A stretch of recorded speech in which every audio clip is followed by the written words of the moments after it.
warahmatullahi wabarakatuh.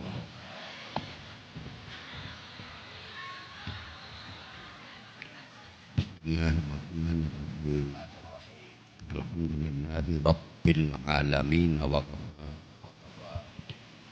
alladzi an'ama alaina wa hada walladzi amarna bittiba'i millati Ibrahim hanifa wassalatu wassalamu ala nabiyil mustafa Sayyidina wa maulana Muhammadin al-mujtaba wal muqtafa wa ala alihi wa ashabihi ahli sidqi wal wafa ulama anal ajilla wa masyayikhana al-a'izza, para bapak kiai, ibu-ibu nyai, para sesepuh yang dimuliakan, yang kita takzimkan, pejabat pemerintah dalam semua tingkatan bersama jajarannya, tokoh-tokoh masyarakat, tamu-tamu undangan, semuanya yang kita hormati. Keluarga besar Bapak Hendra Prasetya Novianto dan Ibu Vita Apriani Putri, juga keluarga besar Sate Mendo Wendis, saya sebut dengan harapan nanti disuguhi dan tentu saja gratis.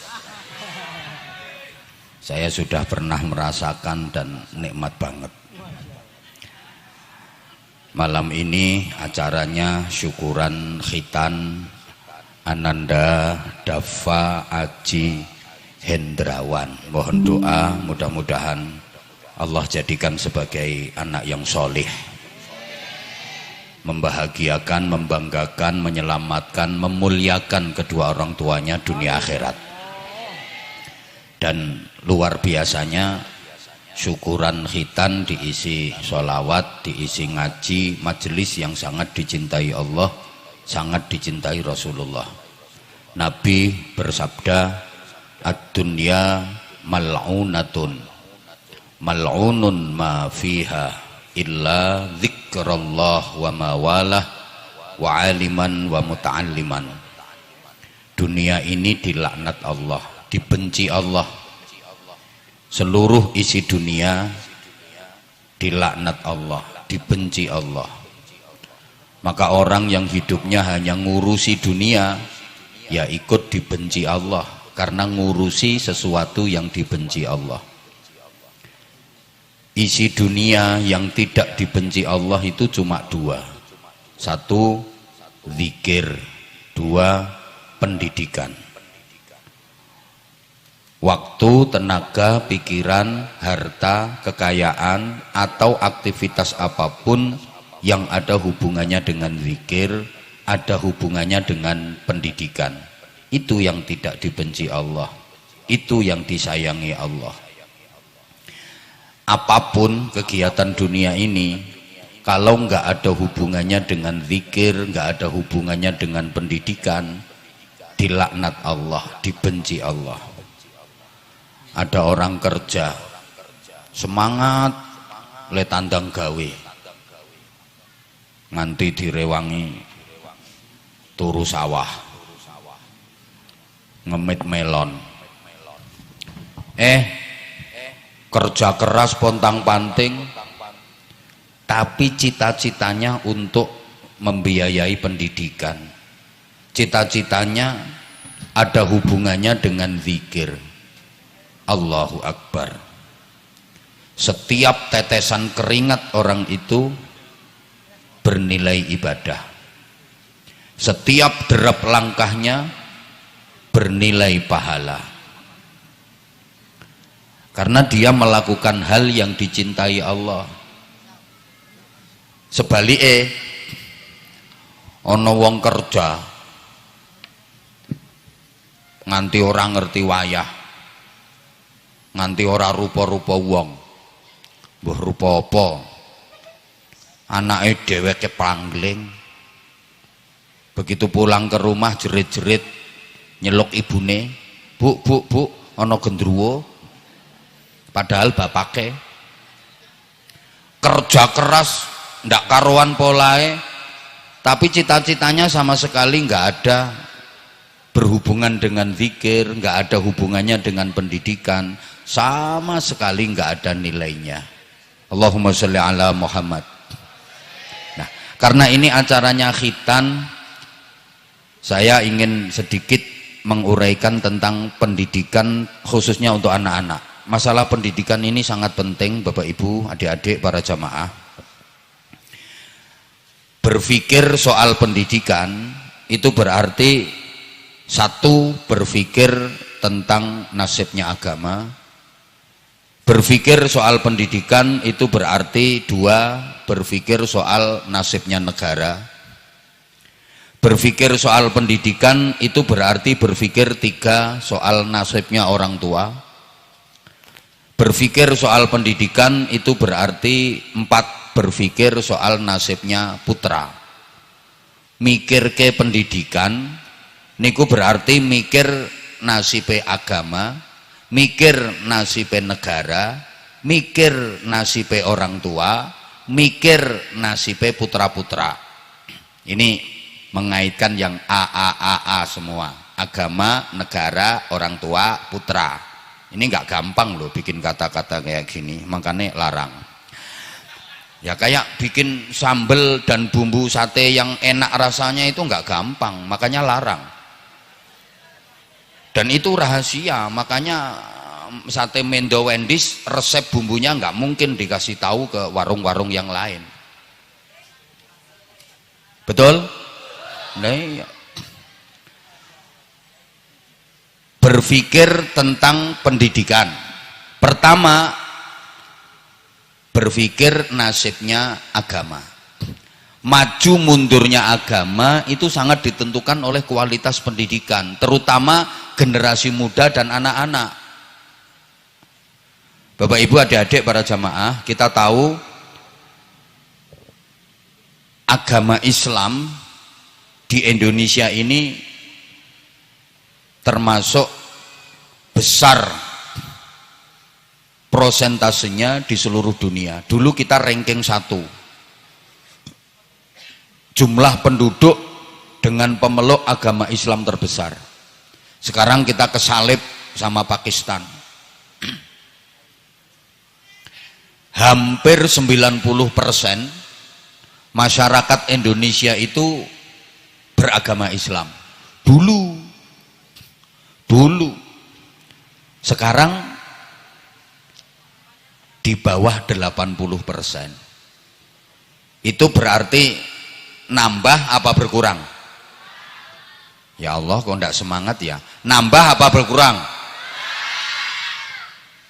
Tidak menutup kemungkinan 30 tahun ke depan prosentase pemeluk agama Islam di Indonesia akan berkurang lagi. Bisa-bisa tinggal 50%, bisa-bisa tinggal 40%. Bahkan tidak menutup kemungkinan, tidak mustahil Islam akan hilang dari Indonesia. Saya nggak nakut-nakuti, karena tidak ada jaminan kalau agama Islam akan selalu ada di Indonesia. Quran nggak pernah menjelaskan itu, hadis Nabi nggak pernah menjelaskan itu. Memang Islam itu dijaga oleh Allah, ila yaumil qiyamah Islam dijaga oleh Allah. Tapi kan nggak ada jaminan kalau Islam akan selalu ada di Indonesia. Sudah banyak negara-negara yang dulunya Islam mayoritas, sekarang Islamnya habis. Contoh, Spanyol. Tahu Spanyol? Kidule Pemalang. Pokoknya Pemalang ngidul kok tekan Spanyol. Kalau naik becak 7,5 tahun. Spanyol itu dulu Islam mayoritas di sana. Dibuktikan dengan situs-situs religi. Itu banyak peninggalan-peninggalan kebudayaan Islam di Spanyol sana. bahkan melahirkan ulama kaliber dunia seperti Muhammad Jamaluddin bin Abdullah bin Malik Al-Jayyani Al-Andalusi. Itu orang Andalusia, Spanyol, yang ngarang kitab Alfiyah Ibnu Malik yang dipelajari di hampir seluruh pesantren di Indonesia. Orang Spanyol. Dulu mayoritas Islam. Sekarang Islam di Spanyol nggak ada 2%. Rusia. Loh, itu dulu mayoritas Islam. Bapak Ibu kalau dengar ada kiai menjelaskan hadis rawahul Bukhari, hadis ini riwayat Imam Bukhari, orang Bukhara, Rusia. Sekarang Rusia jadi komunis, Islam habis di sana. Udah, kalau Eropa kejauhan, tetangga kita yang paling dekat Filipina. Filipina itu dulu mayoritas penduduknya beragama Islam, sampai ibu kota Filipina itu bahasa Arab. Manila itu aslinya fi amanillah, tapi lesannya manusia jadi Manila, padahal aslinya amanillah. Kok kayak nggak percaya ya diomongnya. Sekarang Islam di Filipina habis.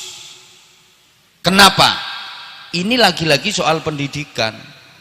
Di negara-negara yang saya sebut tadi tidak memperhatikan pendidikan agama di kalangan generasi muda dan anak-anaknya. Maaf ya, di sana itu ndak ada madrasah-madrasah, ndak ada pondok-pondok pesantren. Di sana ndak ada kegiatan sholawatan, pengajian, istighosan, tahlilan, yasinan. Ringkesnya di Filipina itu ndak ada berkat. Makanya Islam habis. Saya kalau ditanya kapan Islam habis di Indonesia, jawaban saya sederhana, kalau di Indonesia sudah tidak ada berkat. Kalau pengen Islam tetap jaya di Indonesia, hidupkan berkat, jangan sampai berkat habis. Hidup berkat.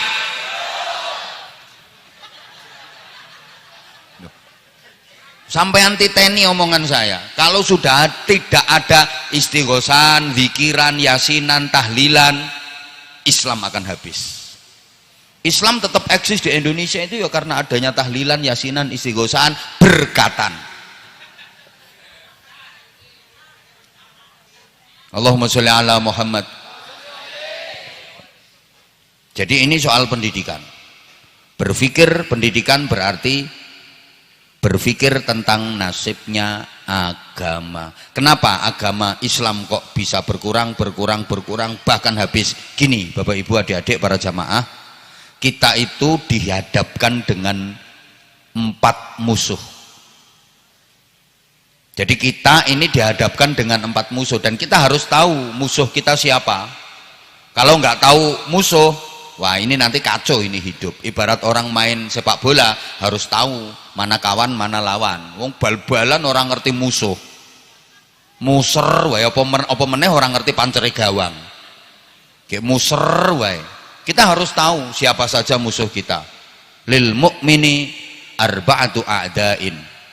Bagi orang mukmin itu ada 4 musuh yang harus diwaspadai. Siapa saja mereka? 1, mukminun yahsudu. Musuh yang pertama adalah sesama orang mukmin yang hasud. Ini pertama. Kedua, wa munafiqun yabghaduhu. Orang munafik yang membenci. Ketiga, wa kafirun yuqatiluhu. Orang kafir yang memerangi, pengen menghabisi Islam. 4, wa syaitonun yudilluhu. Setan yang menyesatkan. Dari 4 musuh ini, bayangan sampean, musuh terbesar dan terberat adalah setan. Betul? Salah. Setan itu musuh yang paling ringan. Di antara 4 musuh kita, setan itu paling ringan, paling enteng. Musuh paling berat yang pertama tadi, mukminun yahsudu. Sesama orang mukmin yang hasud. yang iri, yang dengki. Terbukti banyak perjuangan Islam gagal bukan karena setan, bukan karena orang munafik, bukan karena orang kafir, tapi karena orang mukmin sendiri yang hasud, yang iri, yang dengki. Ada madrasah itu bubar bukan oleh setan bubarnya, bukan karena orang kafir, tapi ya karena sesama orang Islam sendiri yang iri. Mantan pengurus, aku sekarang males ngurusi madrasah, soalnya aku udah nggak dijadikan pengurus. Orang-orang yang tak kendoni anaknya nggak boleh sekolah di situ, bubar sekarang madrasah. Salahnya aku nggak dijadikan pengurus. Ada apa nggak yang kayak gitu? Ada, ini orangnya dateng kok. Loh, jamaah tahlil iso bubar gara-gara wong Islam dewe, bukan gara-gara setan, bukan gara-gara orang kafir. Jamaah tahlil lingkungan itu ada rutinan jamaah tahlil tiap malam Jumat, bubar gara-gara apa? Ya anggotanya sendiri yang iri. Aku gak didadekke pengurus, tak bubar ke tahlilan. Wong-wong tak kendoni, aja melu, aja melu, aja melu, aja melu, bubar tahlilan. Halo? Menghadapi orang hasud itu Masya Allah. Berarti musuh terbesar dari warung sate kambing muda Wendy's ini ya sesama warung sate. Betul? Yang iri karena kalah laris. Hati-hati, mulanya kuat-kuatan dukun.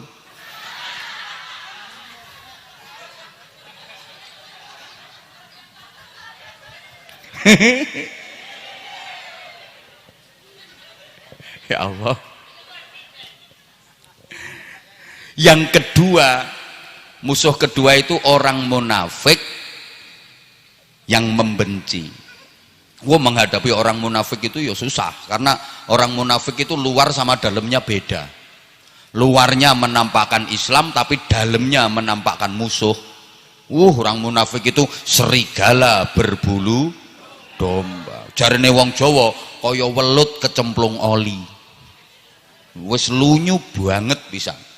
Susah ngadepi orang munafik. Dulu yang paling nyusahin Rasulullah itu orang munafik. Karena orang munafik itu kalau di hadapan Rasulullah menampakkan Islamnya, tapi di belakang Rasulullah pengen menghancurkan Islam. Itu orang munafik. Lagian susahnya lagi, pimpinan orang munafik itu namanya itu seperti kiai. Sama nggak tahu ketua umum pengurus pusat partai munafikin. Lah, ketua umum partai munafikin itu namanya seperti kiai Abdullah bin Ubay bin Salul.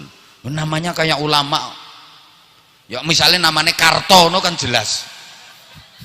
Orang Arab kok namanya Karto. Halo? Lah ini namanya itu Abdullah bin Ubay bin Salul. Coba. Di depan menampakkan Islamnya tapi di belakang menghancurkan. Susah ngadepi orang munafik itu. Hati-hati, hati-hati Mbak Vita, hati-hati menghadapi karyawan-karyawan yang munafikin. Kalau di depan siap bu, di depannya siap bu, tapi hati-hati di belakang, hati-hati. Ada karyawan seperti itu sekarang pakai kaos warna putih.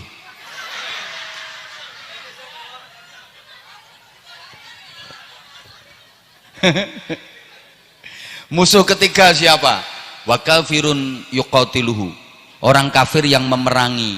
Gini ya, orang kafir itu kalau memerangi Islam tidak diperangi secara fisik, tapi cita-citanya tetap pengen menghabisi Islam. Mereka tahu Islam itu nggak bisa diperangi secara frontal, secara fisik.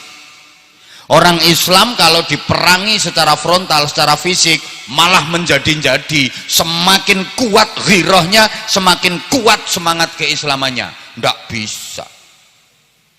Orang Islam itu nggak bisa diperangi secara fisik, malah ngamuk. Misalnya ya, di daerah Tegal sini ada pengumuman, ada peraturan undang-undang, seluruh warga masyarakat Tegal dilarang menjalankan sholat Jumatan Saya yakin semua orang Tegal ngamuk, keluar bawa celurit, bawa pentungan. Siapa yang melarang Jumatan, serang. Padahal yang bawa pentungan nggak pernah sholat Jumatan. Ada ini orangnya lagi ketawa. Orang Islam itu nggak bisa diperangi secara fisik frontal, ngamuk malahan. Makanya cara menghabisi Islam tidak diperangi frontal secara fisik, tapi diperangi lewat budaya.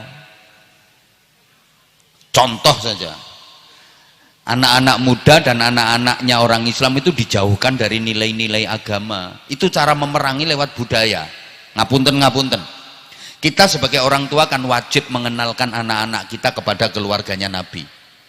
Putra putrinya Nabi itu ada berapa, namanya siapa saja, cucunya Nabi namanya siapa saja, kakek buyutnya Nabi namanya siapa, paman bibiknya Nabi namanya siapa. Kalau anak-anak kita nggak kenal keluarga Nabi, kita orang tua berdosa. Wong Nabi itu idola kita kok. Tapi coba sekarang dites, anak sampean tes, nak, bibiknya Rasulullah namanya siapa saja, nggak bisa jawab anakmu. Tapi coba anakmu kasih pertanyaan, nak, siapa nama anaknya Raffi Ahmad, siapa nama istrinya Raffi Ahmad, paham anakmu? Betul? Duh. Cara menghabisi Islam oleh orang kafir itu nggak diperangi secara fisik, enggak, lewat budaya Islam yang dihabisi. Apalagi sekarang ada yang setiap tangan udah pegang, namanya setan gepeng. Iya, budaya Islam dihabisi. Hati-hati. Makanya sekarang maaf Bapak Ibu, anak-anak rata-rata udah pegang HP, betul? Lebih banyak mana, pegang Quran apa pegang HP? Lebih sering mana, baca Quran sama mentelengi HP? Lebih merhatiin ibunya apa HP? Lebih nurut bapaknya apa HP? Syukur. Kenapa seperti itu? Karena ibu ya pada, bapaknya ya pada baik. Anak-anak dulu rajin baca Quran, habis maghrib ngaji. Karena apa? Ibunya bapaknya habis maghrib baca Quran. Nah sekarang ibunya kalau habis maghrib baca Quran apa tiktokan?